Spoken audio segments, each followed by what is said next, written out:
The first lesson I learnt in the surf was when I dropped into my mate Fraser on this gnarly wave, who soon taught me poor surf etiquette was not appreciated. Once you move to the south coast though and stop acting like such a kook, you start feeling more confident to surf any beach. I'm talking North Beach, Easties, Bellambi, Woonona, Bulli, all the way up north to Dharawal and back down south to the farm. I finally felt like a local. Well, almost. You see, I've never surfed Sandon Point. It has an infamous reputation as one of Australia's most localised surf beaches. So with the help of a documentary crew and in an effort to conquer my fears, we began an investigation into the alleged localism with no idea that in just 3 weeks' time, I'd be surfing Sandon. All good investigation teams have a research headquarters. This doco begins in ours, Taj's storage room, which looks small in this photo he sent us and somehow smaller in real life. It's nice.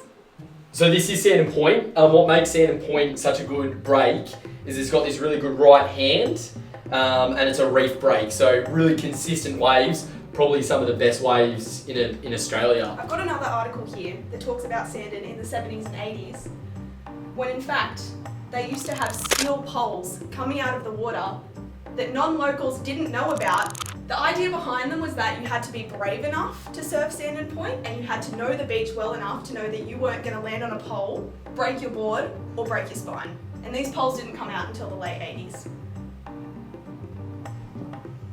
Bulli is basically a gold mine for real estate and property development. The buying price is averaging at 1.7 million, which compared to the rest of Wollongong, averaging at 1.2 million. It looks like the Sandon Point board riders sort of do quite a bit in the community. This is all honourable and it's great they do this. I wonder how that plays into the localism though and the hierarchy that exists in the water. We don't know who this was put up by, possibly locals.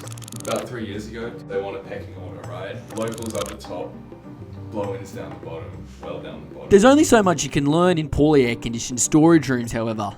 So we hit the streets to see what people had heard of Sandon Point. I don't go to Sandon Point. Why don't you go to Sandon Point? You can't surf there. You can't. If you're not from there, you can't get away. You sit behind and then you wait for the wave that they don't want and you catch those waves. How do they know if I'm not from there or not though? Like how do they know whether they should drop in on me or not? They all know each other. They all know each other's names. Have you heard about being the dog beach?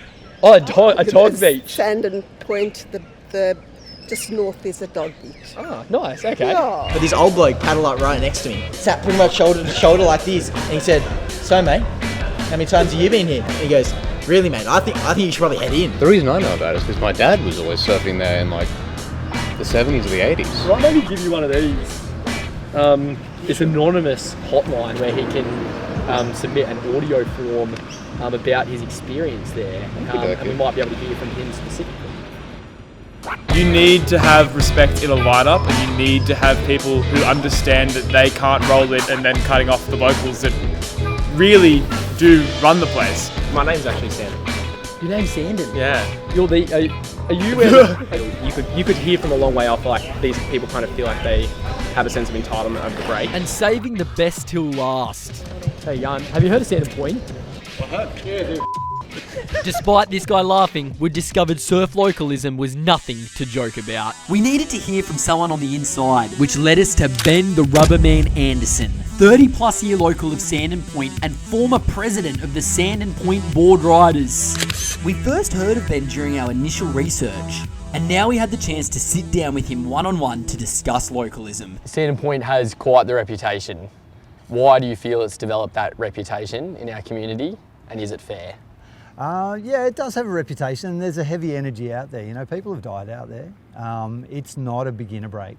And a lot of people who don't understand some of the finer points of surfing etiquette will come out and just not be aware of the history, the culture and the lineup, how a lineup works. And that sort of throws things into chaos and puts people in danger. So there is such a diversity of people out there. I wouldn't go to another place and expect to get the best waves when there are other people who live for that break there. I'd be getting what I could, but I'd certainly respect their investment in the lineup. So we did have a read of the Illawarra Mercury article, and in that article you spoke of a pecking order. Yep. why is a pecking order necessary if Yeah. everyone is respecting the traditional surf etiquette? Yeah, it's a tough question.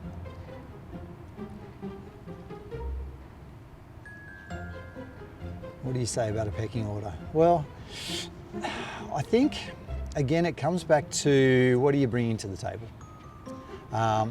If you're just coming from somewhere else and expecting to go out there and get whatever you want and leave and bring nothing with you other than getting your fill, that's a bit different to someone who's out there supporting the community. Is it a pack mentality? I guess so. Can anyone be part of the pack? Well, probably, if they invest their time in there.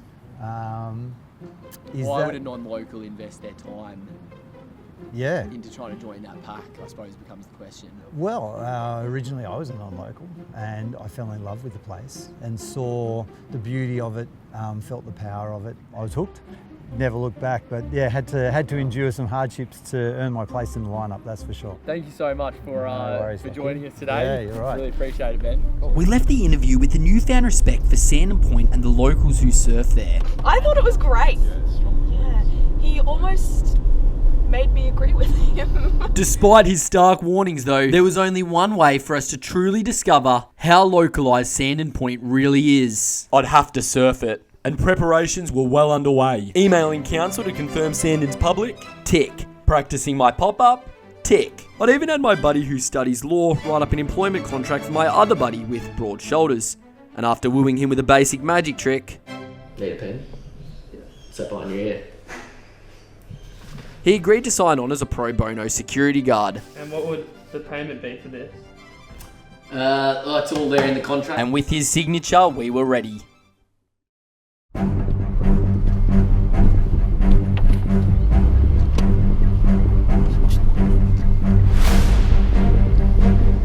Hey, who's ready to surf Sandon? So we made our way down to the point, ready to face any localism that would come our way. But upon arriving, we faced one small problem in the investigation.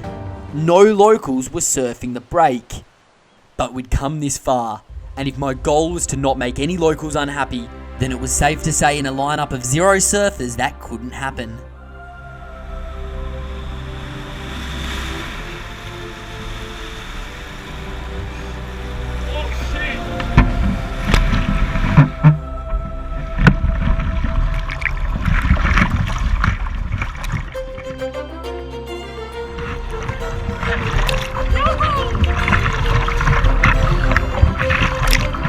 So I was out at Sandon Point. All that was left to do was to surf a wave.